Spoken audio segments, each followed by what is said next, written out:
Pinamili mo ko. Kung yung pangarap ko, ikaw, natural, pipiliin kita, mahal kita eh. O ano nangyari sa akin ngayon? Isa akong walang kakwenta-kwenta tao. Walang pangarap, walang ambisyon, walang direksyon. So, if a woman will ask you to choose between her or your dream, bilang lalaki, unahin mo yung pangarap mo, piliin mo yung pangarap mo, ano? Pero kung pinili mo man siya over your dream, at pag dumating yung point na nakita mo yung totoong ugali niya, kasi in the first place, people will give value to you kung based on your true value, diba? So, a woman would rather choose a penny or 1,000.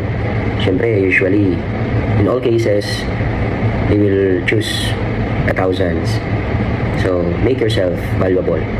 Ibig sabihin, choosing opportunity over a woman or any person nilang babae, it is a perspective that will emphasize prioritizing your growth, yan, your career, life goals over your relationship.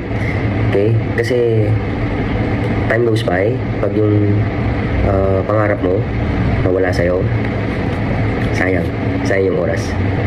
Sabi nila, maraming babae pag naabot mo yung mga pangarap mo.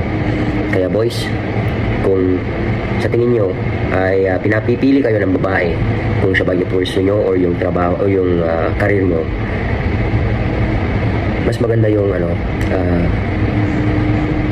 ma-establish mo muna yung sarili mo para ready ka sa mga responsibilities. Kaya karamihan siguro, hindi natin masisisi, a lot of marriage, relationship fail because hindi naging establish or hindi maganda yung foundation ng lalaki. Kasi tayo dapat talaga tayo dapat yung yung aasahan ba. Kasi nga haligi, 'di ba? Haligi. Tsaka na yung ang una bang kinakabit yung ilaw, hindi naman eh. Always haligi dapat yung kapag establish na sa ating community. And opportunities can lead to personal fulfillment, sabi nung binabasa natin dito, and personal fulfillment and success.